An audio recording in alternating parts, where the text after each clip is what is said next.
આપણી વચ્ચે માન્ય સાંસદ શ્રી સી આર પાટીલ પધાર્યા છે. ઉપપ્રમુખ નરેન્દ્ર પટેલને વિનંતી કરીશ તેઓ એમનું અભિવાદન કરશે. આપણી વચ્ચે ધારાસભ્ય અને ઉપદંડક ઉષાબેન પટેલ પધાર્યા. પ્રમુખ ઠાકોરભાઈ પટેલનું અભિવાદન કરવા હું કમલેશભાઈ પટેલ પાર્ટી શહેર પ્રમુખને વિનંતી કરીશ.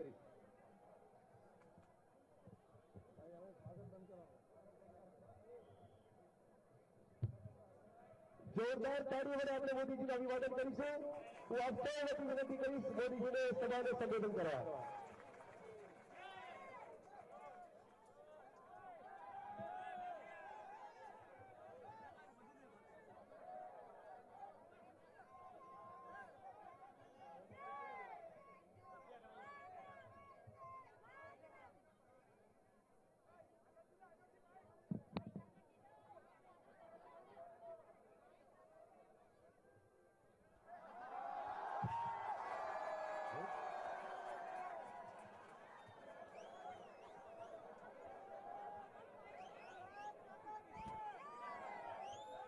अरे तुम्हारी तकलीफ तो मैंने गांधीनगर में खबर पड़ी जाए.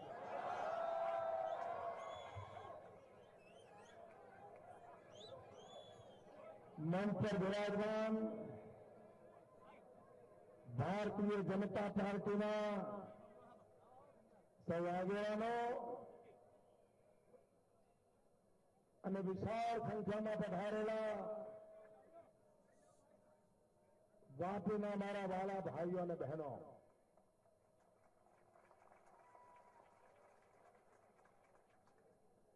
13મી તારીખે આપ મતદાન કરવાના છો, પણ આપ એમ ન માનતા કે 13મી તારીખે આપનો મત માત્ર વાપી કે પારડીનું ભાગ્ય નક્કી કરવાનો છે. આપ એ ન માનતા કે આપનો મત માત્ર વલસાડ જિલ્લાનું ભાગ્ય નક્કી કરવાનો છે. ભાઈઓ બહેનો, આપના મતની એટલી બધી તાકાત છે કે આપનો મત આખા ગુજરાતનું ભાગ્ય નક્કી કરવાનો છે.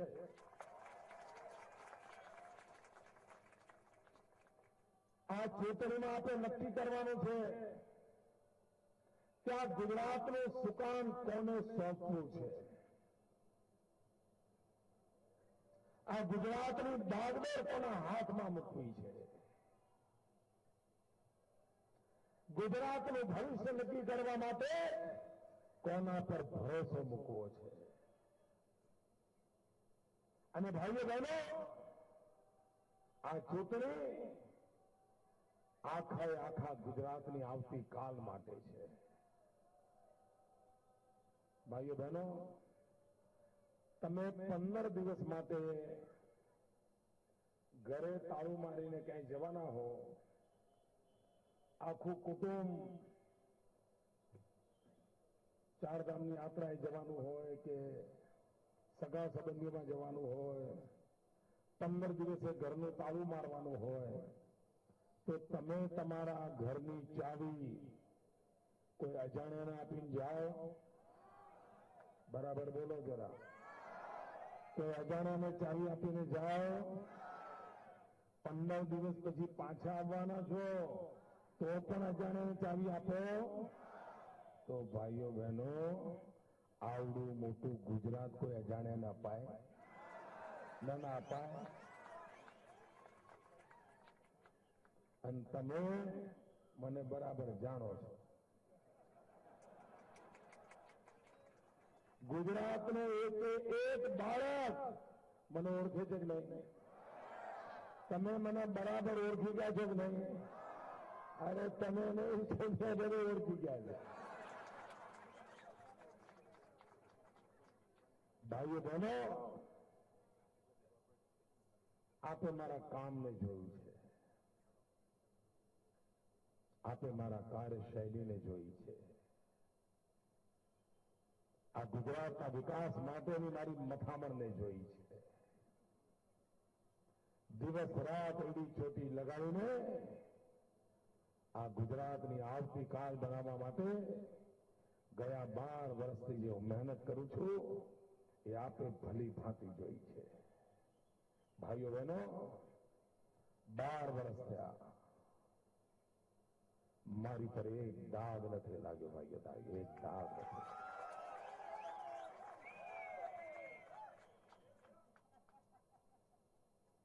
અને એટલા માટે હું આપને વિનંતી કરવા આવ્યો છું કે આપ આગામી 5 વર્ષ મને ફરી ગુજરાતની સેવા કરવાનો મોકો આપો.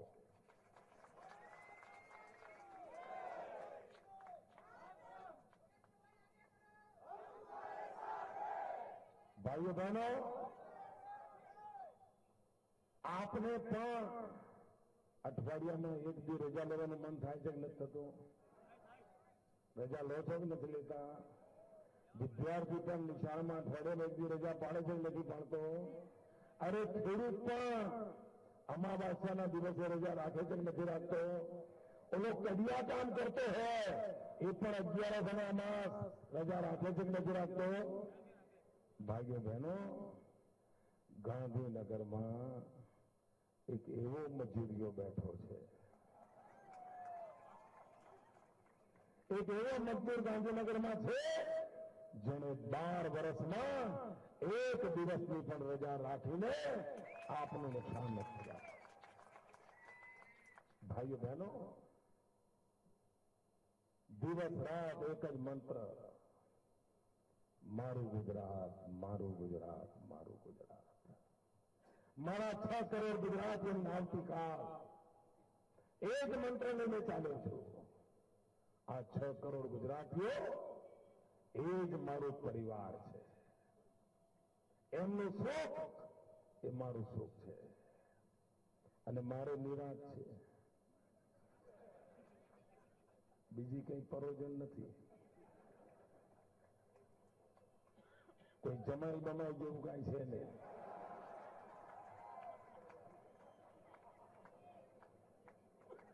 નહીં તો આ દેશની જમાઈઓ જ કરી નાખી છે.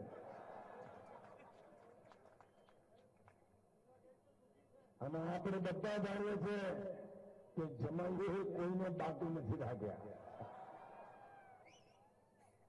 ભાઈઓ બહેનો, આપણે ગુજરાતની આવતીકાલની ચિંતા કરવી છે. આ મેડમ સોનિયાજી ગઈકાલે ગુજરાત આવ્યા હતા. મારે જરા મેડમનો હિસાબ માંગવો છે. મેડમ સોનિયાજી, ગઈ ચૂંટણીમાં તમે આવ્યા અને તમે મને મોતના સોદાગર કહીને ગયા હતા. અને તમને ખબર છે ને, ગુજરાતની જનતાએ તમારા આરોપનો કેવો જવાબ આપ્યો હતો. ભાઈઓ બહેનો, તમારા કુટુંબના કોઈ પણ વ્યક્તિને કોઈ હેલ્પફોલ બોલી જાય તો તમે સહન કરો? અરે તમારા મોહલ્લાના કોઈ વ્યક્તિને બહારનો વ્યક્તિ આવીને તપાડી જાય તમે સહન કરો? અરે તમારા ગામને બહારનો વ્યક્તિ આવીને કોઈ ગાળા દઈ જાય તમે સહન કરો? મેડમ સોનિયાજી, તમે ગઈ ચૂંટણીમાં મને મોટો સોદાગર કહ્યો હતો અને આ ગુજરાતની જનતાએ મને 2/3 બહુમત આપીને વિજયી બનાવ્યો હતો. અને ગઈકાલે ફરી તમે ધ્યાન ભૂલ્યા છો.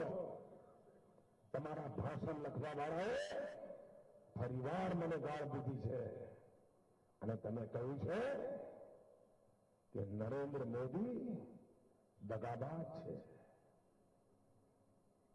મેડમ સોનિયાજી, ગુજરાતની જનતા તમારો હિસાબ માંગે છે. કોને દગો કર્યો? કોનો ગુનો કર્યો? શું ચૂંટણીની અંદર તમે હાથ વાપરો છો? અરે આ ગુજરાતની જનતાએ અનેક વાર મને ચૂંટીને ગાંધીનગરમાં ગુજરાતની સેવા કરવા માટે મૂકેલો છે. આ ગુજરાતની જનતાને વિશ્વાસ જીતેલો છે અને તમે આ પ્રકારની ભાષાનો પ્રયોગ કરો છો. આ તમારી લોકશાહી છે, આ તમારી લોકશાહીની મર્યાદાઓ છે. મેડમ સોનિયાજી, તમારી આ ગાળ ગુજરાતની જનતા ક્યારે સહન નહીં કરે. અને ગઈ ચૂંટણીમાં તમે આ કરીને ગયા હતા અને ભાજપને 2/3 બહુમત આપ્યો હતો. આ ગાળ તમને એવી મોંઘી પડવાની છે કે કોંગ્રેસ સફાચટ થઈ જવાની છે. ભાઈઓ બહેનો, લોકશાહીની ભાષા નથી. અને તમને ફરવાનો કોને આપ્યો છે? આ બધા પ્રમાણપત્રો લઈને ફરવાનો કોને પ્રમાણપત્ર આપવાનો ફરવાનો આપ્યો છે? મન ફાવે એવી ભાષાનો પ્રયોગ કરો છો. અમે કોઈની મર્યાદા તોડી નથી. હું જ્યારે પણ નામ બોલું છું, કાં સોનિયા બહેન કહીને બોલું છું, કાં મેડમ સોનિયાજી કહીને બોલું છું. એ અમારા સંસ્કાર છે. અને અમે ભ્રષ્ટાચારની વાત કરીએ છીએ તો તમારી સરકારની કરીએ છીએ.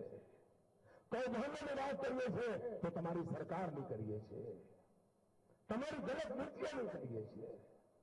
તમે આ દેશને પારાવાર નુકસાન કર્યું છે એની વાત કરીએ છીએ. તમે પણ કરો. ગુજરાતમાં શું સારું થયું, શું ખરાબ થયું, આપણે અધિકાર છે. પણ આપને ગુજરાતની વાત કરવાની તમારી હિંમત નથી. મેડમ સોનિયાજીએ કાલે એવું કહ્યું, અને અમારા છાપાના મિત્ર આજે હેડલાઇન બનાવી છે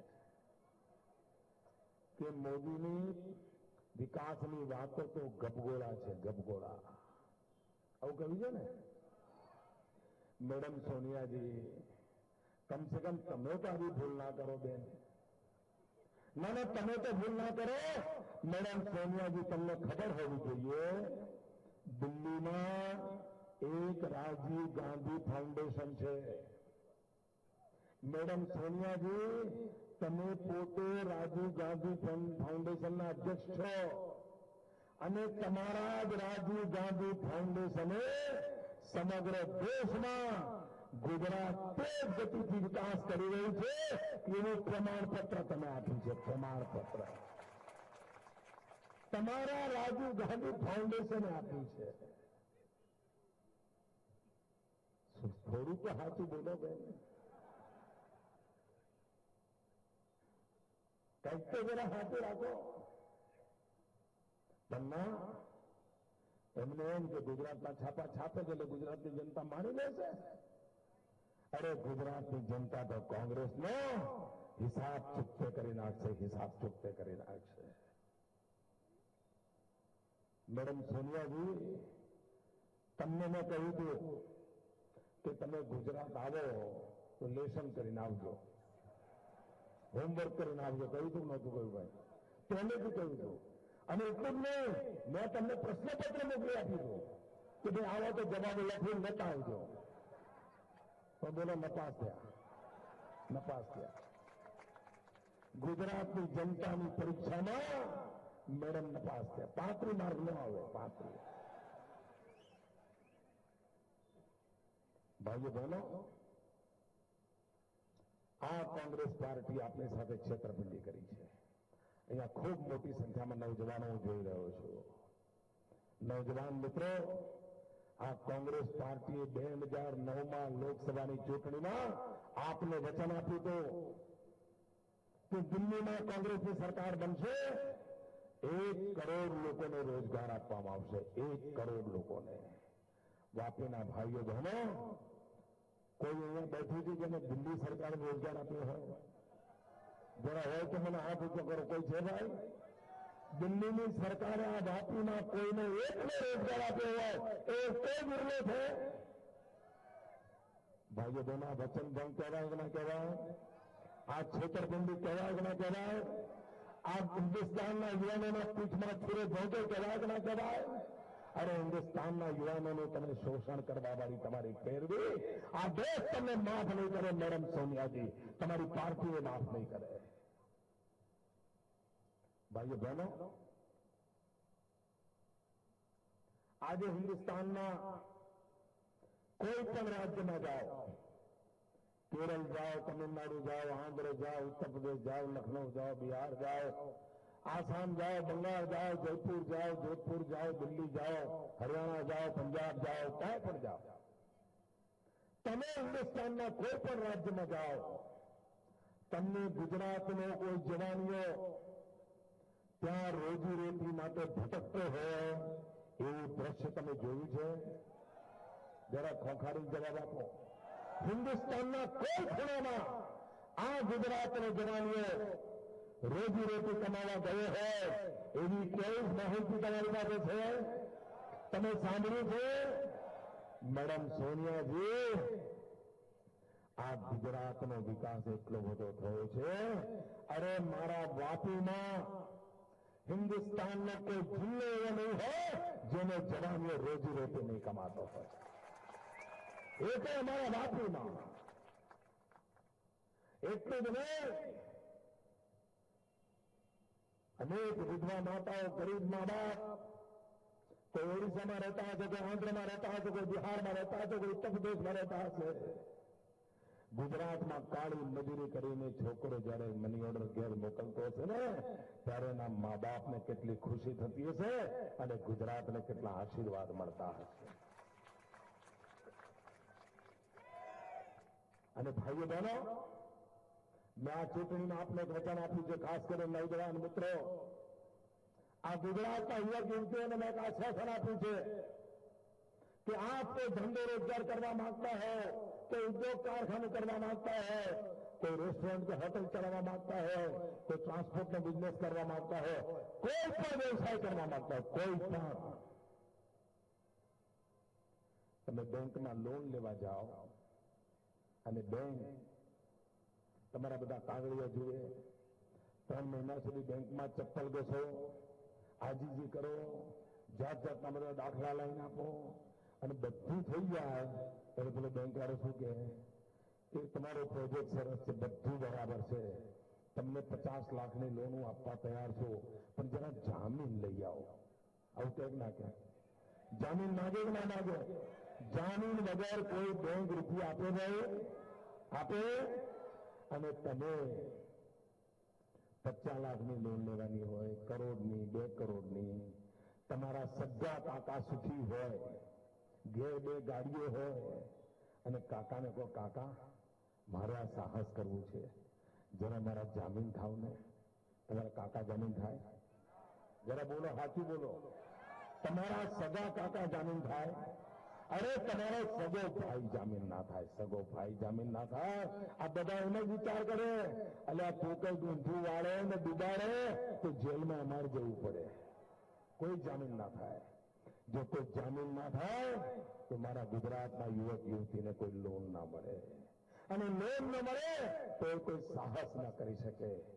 ભાઈઓ બહેનો, મારી સરકારે નિર્ણય કર્યો છે કે ગુજરાતનો કોઈ પણ યુવક તો યુવતી બેંકમાં લોન લેવા જશે તેના જામીન તરીકે નરેન્દ્ર મોદી હાજર હશે.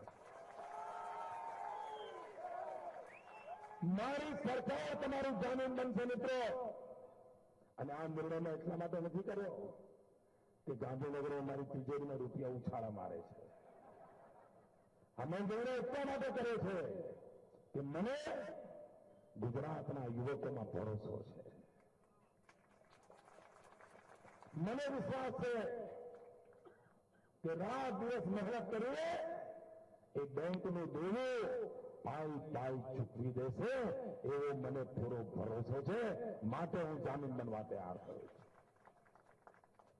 ભાઈઓ બહેનો, વિકાસને કેવી નવી ઊંચાઈઓ પર લઈ જવાય એ અમે બતાવ્યું છે. આ મેડમ સોનિયાજી કાલે ખેડૂતોના નામે આંસુ સારતા હતા, ખેડૂતોના નામે.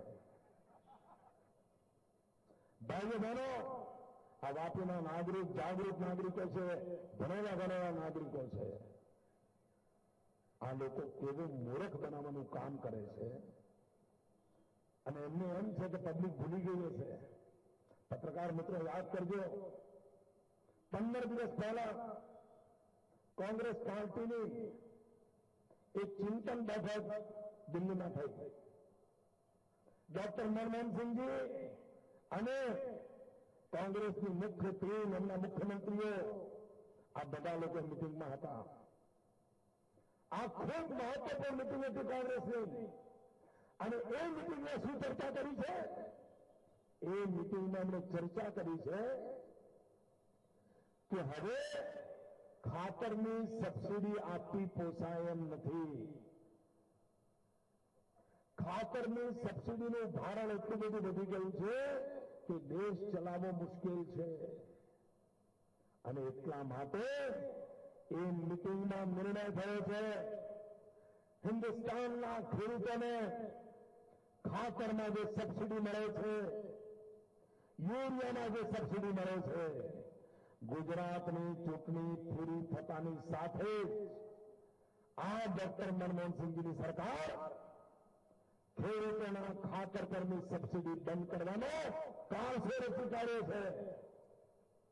ભાઈઓ બહેનો, આપ કલ્પના કરો, જો ખાતરની સબસિડી બંધ થાય તો હિન્દુસ્તાનનો કિસાન જીવવું એના માટે ભારે પડી જશે, જીવવું ભારે પડી જશે. અરે આ દેશ ભૂખે મરે એવી પરિસ્થિતિ પેદા થશે. અરે ડોક્ટર મનમોહનસિંહજી, તમારી પર રૂપિયાનો બોજ હોય તો તમે ભ્રષ્ટાચાર ઓછો કરો, આપોઆપ ખેડૂતોને સબસિડીના પૈસા મળી રહેશે. ભ્રષ્ટાચાર રોકો. મહેરબાની કરીને હિન્દુસ્તાનના ખેડૂતના ખાતરની સબસિડી કાપી નાખવાનો માટેનો તમે જે કારસો રચી રહ્યા છો, અને એ પણ આર્થિક સુધારાના નામે બધું ચાલી રહ્યું છે. આર્થિક સુધારાના નામે 5-50 લોકો સરસ મજાના અંગ્રેજીના લેખો લખે, એના ભરોસે હિન્દુસ્તાન નથી ચાલતો. આ દેશ મારા ખેડૂતો કાળી મજૂરી કરે છે એના કારણે ચાલે છે. આ દેશ મારા જવાનોએ કારખાનામાં રાત દિવસ મજૂરી કરે છે ને એના કારણે ચાલે છે. એમણે જીવન પર તાળા મારવાનું તમે કામ ઉપાડ્યું છે. બાપીના મારા વાલા નાગરિક ભાઈઓ બહેનો,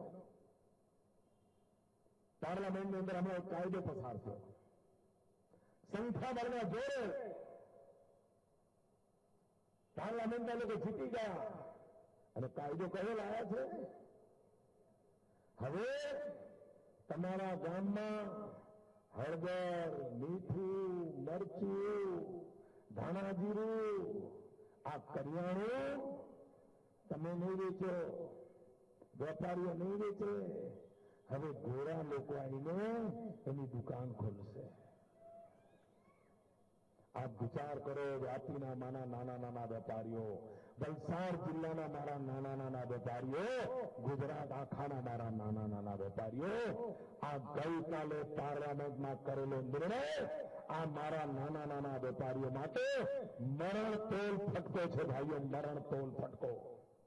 અને ખાલી વેપારીઓ મરવાના છે એવું નહીં, એક એક વેપારીને ત્યાં એક બે ગુમાસ્તા કામ કરતા હોય છે. આ દેશમાં લાખો આવા અસંગઠિત કામદારો છે જે નાની નાની દુકાનોમાં ગુમાસ્તા તરીકે કામ કરતા હોય છે. આ લાખો ગુમાસ્તાઓ બેકાર થઈ જશે. ભાઈઓ બહેનો, કોંગ્રેસ પાર્ટી માત્ર મતની લાલચમાં, સરકાર બનાવવાની લાલચમાં, વિદેશીઓને હિન્દુસ્તાનની ધરતી પર લાવવાની લાલચમાં આ ભારતમાં હવે કરિયાણાની દુકાન અમને નહીં કરતા આવડે, નાના તમારા ગોળા બધા આવશે તો જ થશે. ભાઈઓ બહેનો, આનાથી મોટું દેશનું અપમાન કરવું હોઈ શકે. અને તેથી ભાઈઓ બહેનો, આપણે કહેવાયો છું, આ ચૂંટણીમાં ભારતીય જનતા પાર્ટીને વિજયી બનાવો. ભાઈઓ બહેનો, આપ જયારે કમરના નિશાન પર બટન દબાવો ત્યારે એમ ન માનતા કે તમારો કમરનો મત કમીભાઈને જાય છે. ભાઈઓ બહેનો, આપ જયારે કમરના નિશાન પર બટન દબાવશો તો એ કમર સીધે નરેન્દ્ર મોદીને મળવાનું છે. સીધે આ કમર નરેન્દ્ર મોદીના ખાતામાં જમા થવાનું છે. અને એટલા માટે હું આપને વિનંતી કરવા આવ્યો છું, ભારતીય જનતા પાર્ટીને જંગી બહુમતીથી વિજય બનાવો. ભારત માતા કી, ભારત માતા કી, ભારત માતા કી. ખૂબ ખૂબ આભાર નરેન્દ્રભાઈ.